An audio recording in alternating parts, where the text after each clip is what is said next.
Mr. President, Donald Committee from the House and the Senate, and the Chief Executive, Presidency, Governor Mary Fallin.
Members, guests, it's my honor and privilege to introduce to you the Governor of the great state of Oklahoma, Governor Mary Fallin.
Virgin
Christina and Adam, and my new daughter-in-law, Elizabeth Christensen.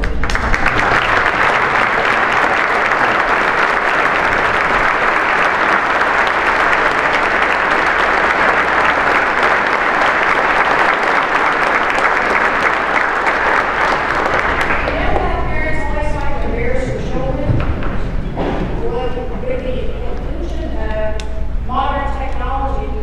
My son is in Austin, Texas, watching his mom.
New Mexico sales tax covers 131 categories that are Oklahoma's.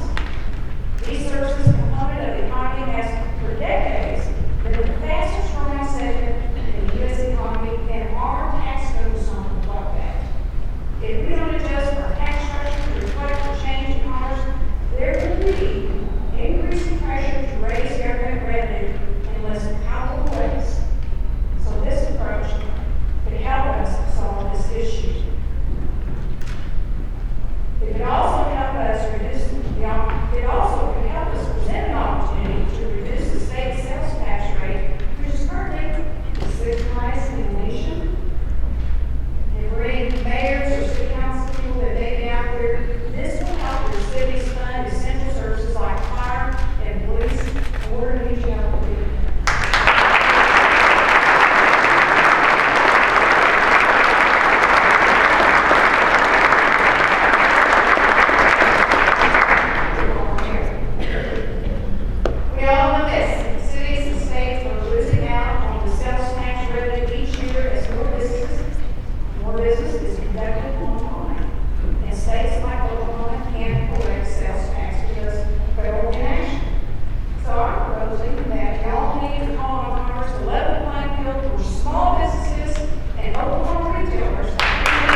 because smartphones cost $100.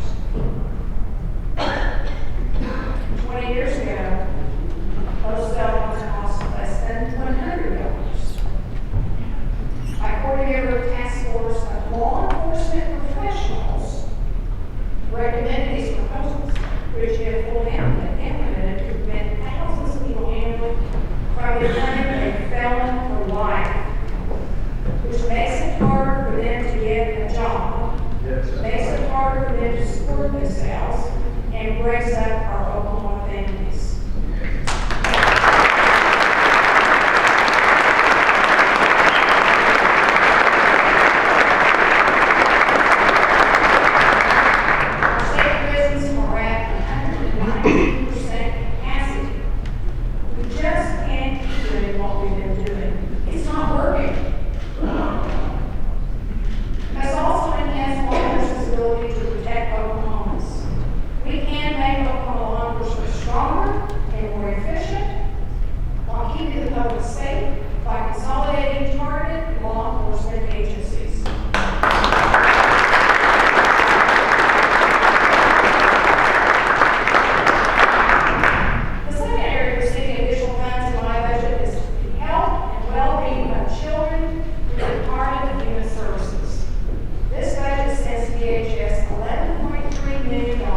with its intent to boost educational attainment and to better align workforce with the needs of our employers. And finally, I'm 100% supportive of education savings accounts.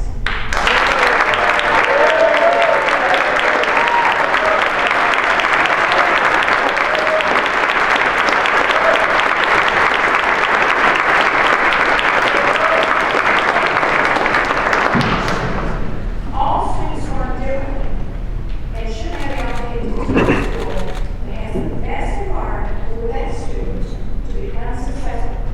This will be accomplished through education savings accounts while still protecting school finances. Senator Clark Johnson and Representative Jason Nelson have legislation on this issue. Send it to me and let's give students and their parents a chance for better success in their education school system than they have today.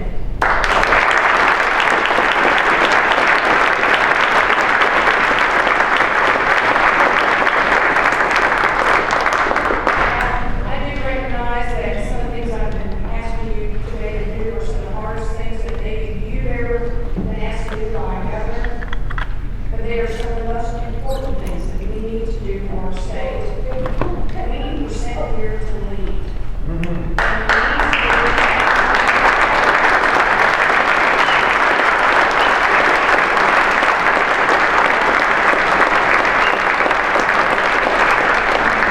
we have very smart, able people in this room. And proud to say that we can do this. Now, there's one more big lift I want to talk to you about, and that's this building. Thanks to your actions 2 years ago, we finally started on capital restoration. We have contractors on the site fixing this irreplaceable building, and this weird and crumbling thing on the ground that's far too long. We're making the people's house safe to visit, to work in again, and it's also one of our top tourist destinations. It is the seat of our government, and we're finally on the path to treat it as such. We've always known that $120 million in bond issue you passed 2 years ago was just a start, not a finish. We know the contractors have told us that they think it would cost somewhere around $120 million to complete this very important job. Let's finish the capital's most pressing needs. And I also want to remind you that in 2017, we will be celebrating with a party the 100th birthday of this beautiful Capitol building, and we sure don't want to stop the construction in the middle of that.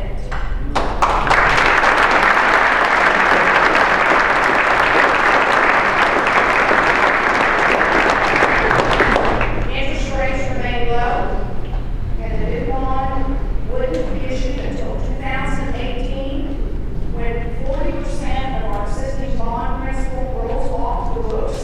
So we can do this in a way that doesn't affect next year's budget. This is a legacy opportunity for all of you. Let's finish it, let's do the job right.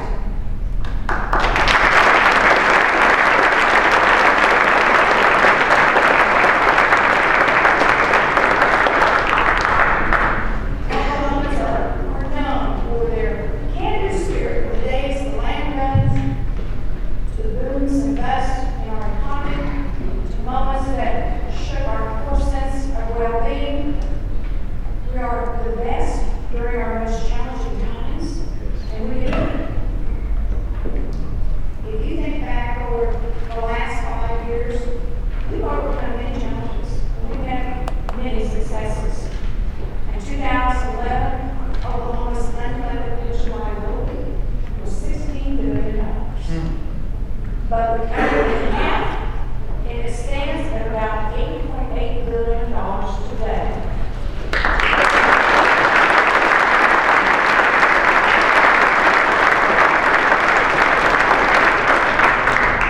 Give it up back there.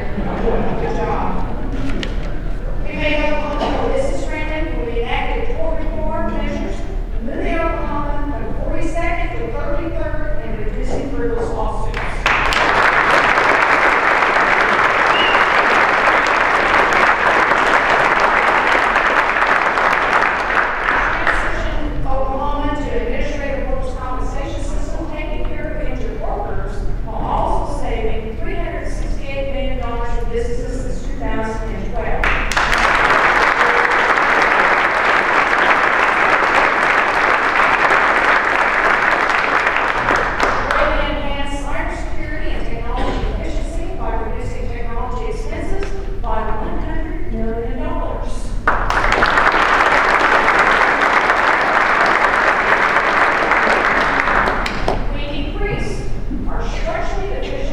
initiatives from more than 700 to about 340, and we're on track to fix the remainder by the time I leave office in 2019.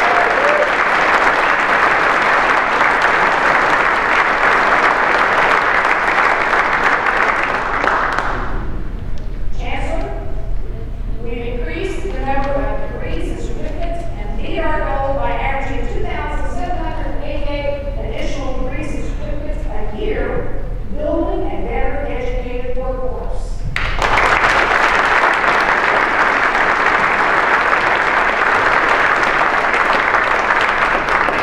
We also reached a record high last year with the number of STEM, science, technology, engineering, and math degrees and certificates, with a 28% increase over the last 5 years.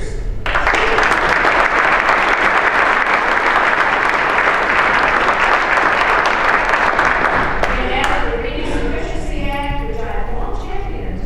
It has helped our elementary school students bolster their reading skills.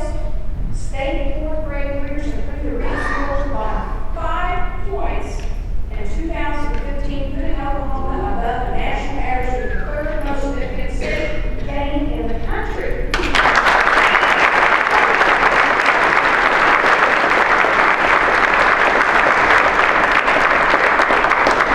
Implemented the eighth-grade rating system of public schools, which serves as a guide for parents and for school district patrons to know how their schools are performing. It's also helpful for school districts and teachers because it allows them to see where they should focus on improvements and adjustments. Today, I'd like to recognize the administration staff of the Ford School District, 4 elementary schools who results in the grading system and improved the C score it received in 2013 and improved it to an A+ rating.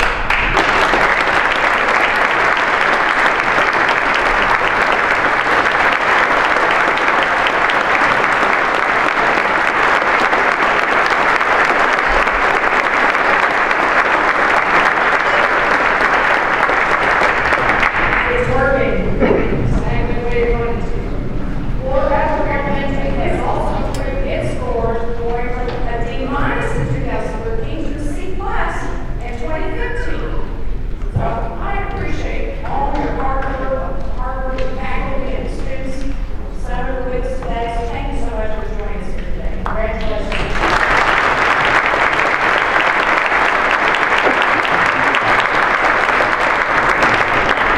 Provided the highest funding level for mental health in state history.